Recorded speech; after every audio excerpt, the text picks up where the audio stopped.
Pada tahun 1943, 20 juta keluarga di Amerika menanam hampir 40% dari seluruh sayuran negeri.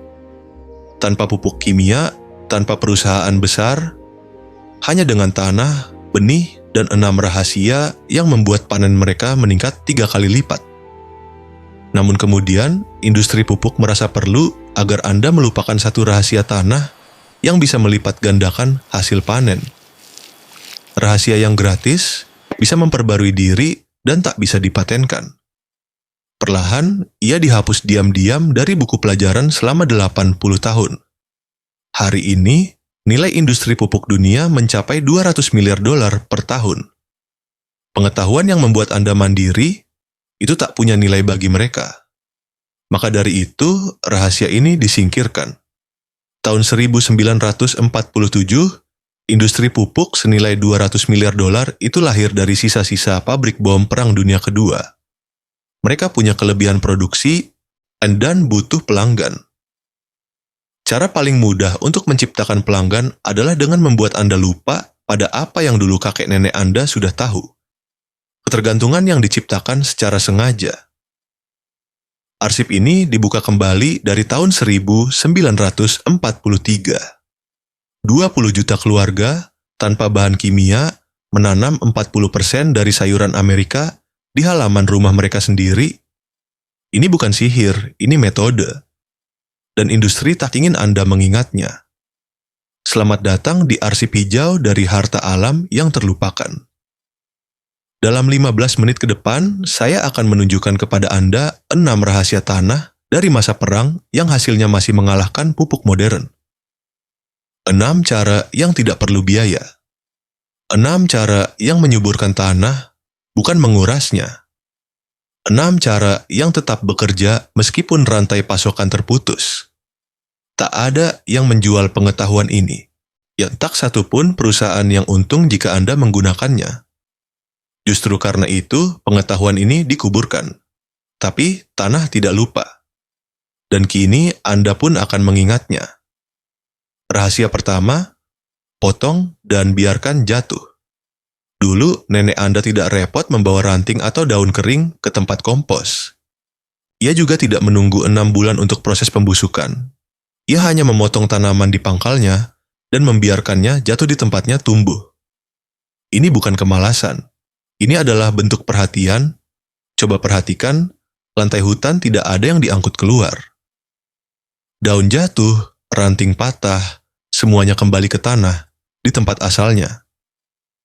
Kehidupan dalam tanah, mulai dari jamur, bakteri, hingga organisme kecil, memang berevolusi untuk mencerna apapun yang jatuh di atasnya. Saat kita mengambil sisa tanaman, kita memutus siklus itu.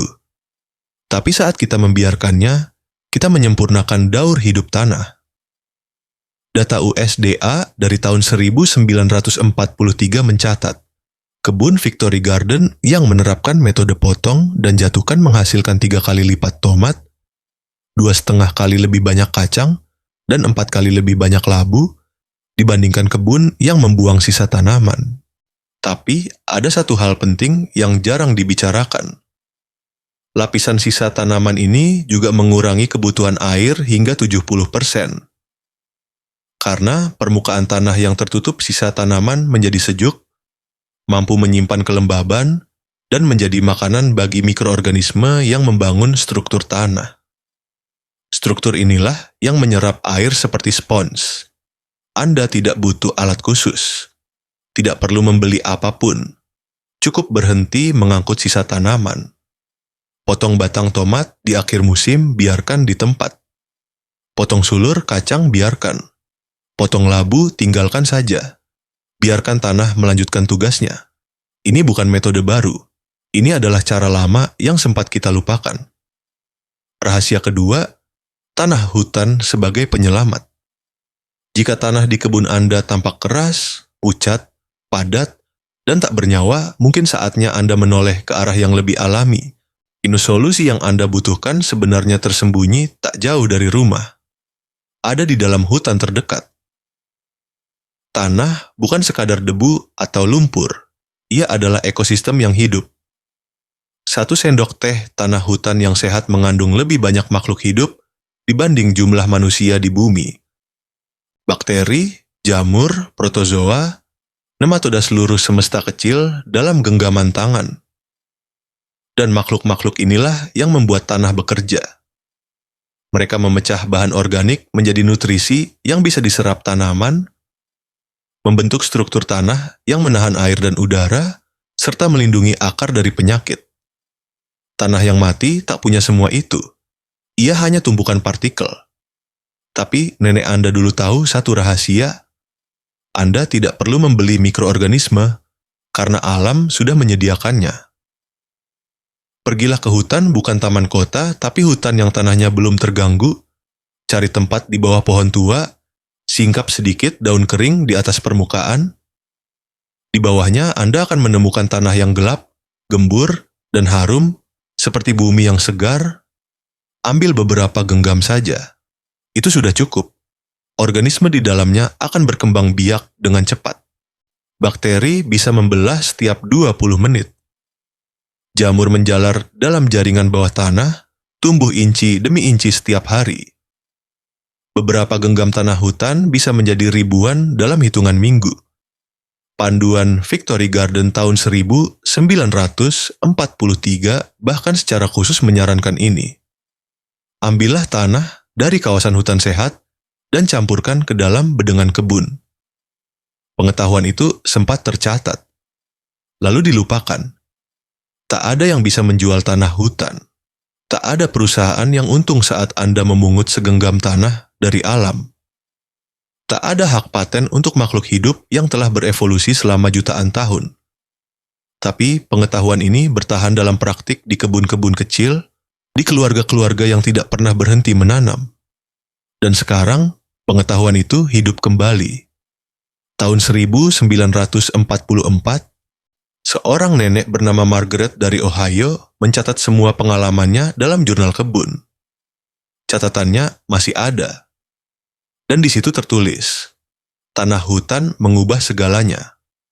Tanaman tomatku tumbuh lebih tinggi dari suamiku. Anak-anak pun tak percaya kami bisa menanam sebanyak itu sendiri. Margaret saat itu sudah berusia 83 tahun. Saat ditanya apa warisan terpenting yang ingin ia tinggalkan, ia hanya berkata, pengetahuan ini, karena memang ada hal-hal yang terlalu berharga untuk dijual. Dan justru karena itulah, ia sempat dikuburkan. Rahasia ketiga, tanam seperti keluarga, bukan seperti barisan. Suku Haudenosaunee menyebut mereka 3 bersaudari, bukan sekadar metode menanam, tapi hubungan yang hidup. Jagung menyangga kacang. Kacang memberi makan jagung, labu melindungi keduanya. Menanam salah satu tanpa yang lain dianggap melanggar ikatan lama. Ini bukan dongeng. Ini ilmu yang sudah ada jauh sebelum kita punya bahasa untuk menjelaskannya. Jagung tumbuh tinggi dan haus nitrogen. Kacang menjalar ke atas dan menghasilkan nitrogen dari udara. Labu merambat di bawah, menutupi tanah dari sinar terik dan menjaga kelembaban. Jika ditanam bersama, mereka saling melengkapi. Jagung memberi tiang alami untuk kacang memanjat. Kacang menyuburkan tanah untuk jagung tumbuh kuat. Labu merentangkan daunnya untuk menjaga tanah tetap lembab, menjauhkan gulma dan hama. Angkanya luar biasa. Kebun 3 bersaudari menggunakan 50% lebih sedikit air dibanding penanaman satu jenis. Tidak perlu pupuk tambahan, dan bisa menghasilkan 60% lebih banyak kalori per meter persegi dibanding tanaman tunggal. Penelitian dari Dr. Susan Samard di University of British Columbia juga mengungkap sesuatu yang lebih dalam. Tanaman dalam sistem seperti ini terhubung lewat jaringan jamur bawah tanah. Jika satu tanaman kelebihan nutrisi, ia bisa mengalirkannya ke yang lain yang sedang kekurangan. 3 bersaudari tidak sekadar tumbuh bersama. Mereka terhubung, berbagi, saling menopang. Selama ribuan tahun, komunitas adat di seluruh benua Amerika menanam makanan seperti ini. Lalu datang pertanian Eropa membawa pesan yang sangat berbeda. Barisan lurus, tanaman tunggal. beli pupuk dan benih baru setiap musim. 3 bersaudari dianggap kuno. Sistem menanam seperti keluarga digantikan dengan pola industri. Kerjasama digantikan dengan ketergantungan. Tapi ilmu tidak berubah, tanah tidak lupa, dan mereka yang tetap menanam juga tidak. Rahasia keempat, teh kompos bukan pupuk, tapi kehidupan cair. Bayangkan ini bukan sekadar air rendaman, teh kompos adalah biologi dalam bentuk cair. Anda bukan membuat pupuk, Anda sedang memperbanyak kehidupan mikro di dalam ember. Begini caranya seperti yang biasa dilakukan oleh nenek Anda dulu. Ambil karung goni, isi dengan kompos matang, rendam dalam ember yang berisi air hujan atau air sumur. Diamkan selama 24-48 jam. Sesekali aduk perlahan. Apa yang terjadi di dalam ember itu? Ledakan kehidupan. Bakteri berkembang biak, jamur memperluas jaringannya. Mikroorganisme bermanfaat memperbanyak diri hingga miliaran. Semua terjadi dalam air. Saring cairannya, lalu semprotkan ke daun dan batang tanaman. Mikroorganisme akan menempel pada permukaan daun, mengisi ruang yang biasanya ditempati oleh penyakit.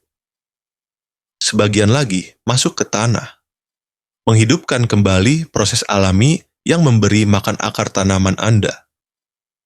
Inilah cara para petani Victory Garden dulu melindungi hasil panennya. Tanpa pestisida, tanpa fungisida, hanya mikroorganisme. Tapi industri pupuk kimia tidak bisa menjual hal seperti ini. Maka teh kompos pun dianggap tidak ilmiah. Dicap sebagai metode tani tradisional yang tidak modern.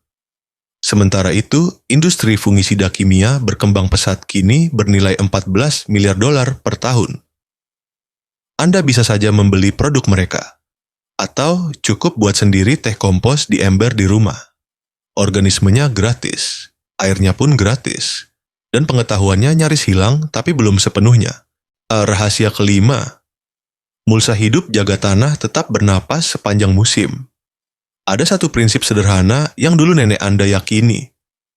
Tanah yang dibiarkan telanjang adalah tanah yang sedang sekarat. Saat tanah terbuka, ia kehilangan kelembaban, kehilangan struktur, kehilangan kehidupan kecil yang seharusnya membuatnya subur. Alam tidak pernah membiarkan tanah kosong. Selalu ada sesuatu yang tumbuh di atasnya, bahkan rumput liar pun punya peran. Maka kebun Anda pun sebaiknya seperti itu. Selalu hidup, selalu tertutup akar. Setelah panen selesai di akhir musim, taburkan benih tanaman penutup. Clover merah, eri musim dingin, atau veach berbulu. Tanaman-tanaman ini bukan untuk dipanen, mereka ada untuk menjaga.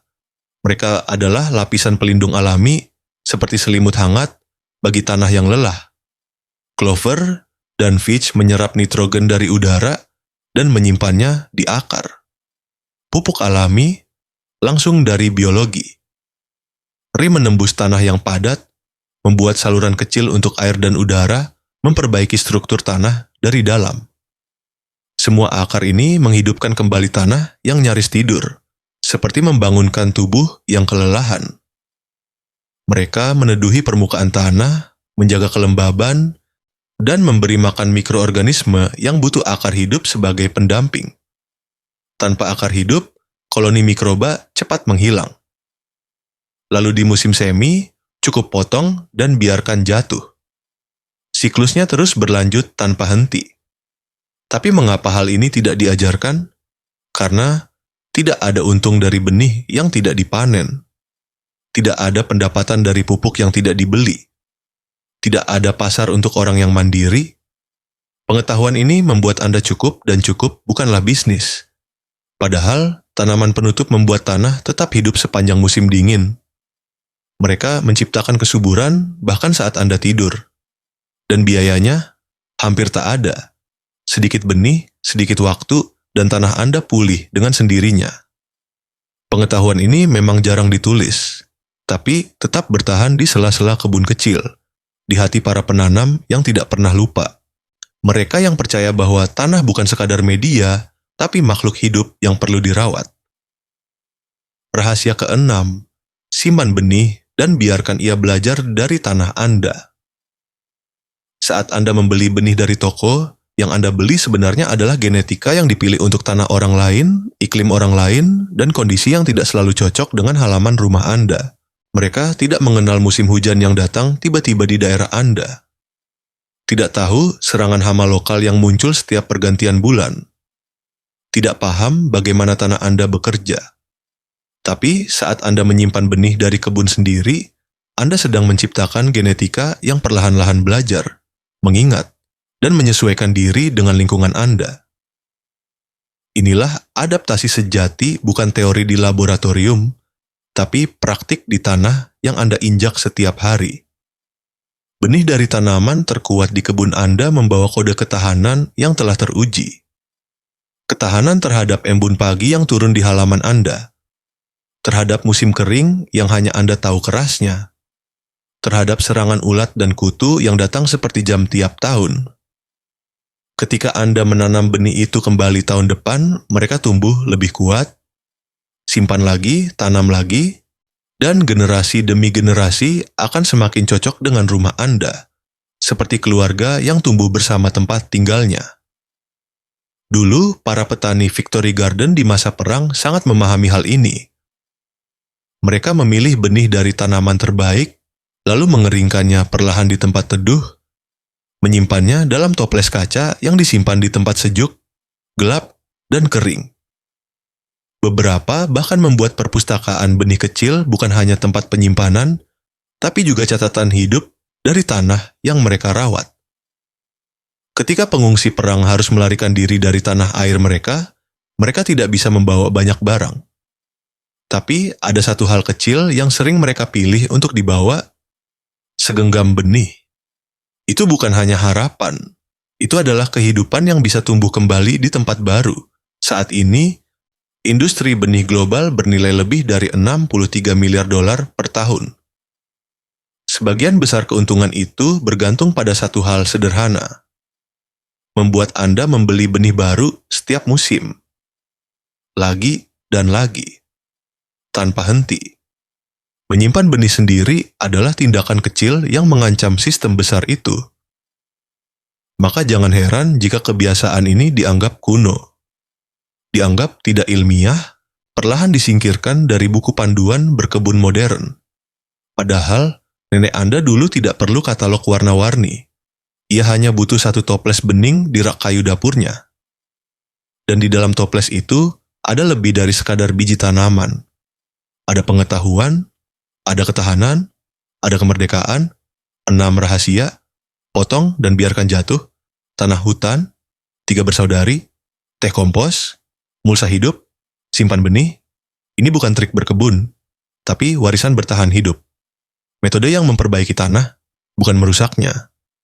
Cara hidup yang memberi kebebasan, bukan ketergantungan. Dan setiap musim hasilnya terus bertambah. Dulu, 20 juta keluarga menghidupi kebun mereka sendiri. Tanpa bahan kimia, tanpa perusahaan besar, mereka menanam 40% dari sayuran nasional hanya dari halaman belakang rumah. Lalu perang usai, pabrik bom menjadi pabrik pupuk. Industri butuh pelanggan baru. Dan cara termudah untuk menciptakan pelanggan adalah membuat kita lupa bahwa kita dulu tidak membutuhkannya. Ada 2 jenis pengetahuan di dunia ini. Pengetahuan yang membuat Anda bergantung, dan pengetahuan yang membebaskan Anda. Yang barusan Anda dengar adalah yang kedua. Tanah tidak lupa. Ia hanya menunggu 80 tahun lamanya. Pengetahuan ini pernah tertidur dalam buku tua, dalam ingatan yang hampir padam, tapi benih tidak mati. Metode tidak hilang. Mereka hanya menunggu seseorang untuk mengingat kembali. Dan mungkin orang itu adalah Anda. Minggu ini cukup satu rahasia, satu tindakan kecil. Setelah panen nanti, biarkan batang tanaman tetap di tanah. Ambil segenggam tanah hutan dan taburkan ke kebun, atau simpan 3 benih terbaik dari tomat Anda sendiri. Satu rahasia. 1 minggu. Dan itulah cara kita memulainya kembali. Kalau video ini terasa berarti, kalau Anda terpikir mencoba satu saja dari metode ini, klik suka agar algoritma tahu bahwa pengetahuan seperti ini masih dibutuhkan. Tinggalkan komentar, beritahu kami, rahasia mana yang ingin Anda coba lebih dulu, dan kalau Anda ingin terus membuka kembali warisan yang nyaris terlupakan ini, silakan berlangganan. Kita sedang menghidupkan kembali apa yang pernah dikubur. Satu kebun pada satu waktu. Satu penonton pada satu waktu. Satu ingatan pada satu waktu. Arsip ini belum selesai. Masih berlanjut. Dan kini ada Anda di dalamnya.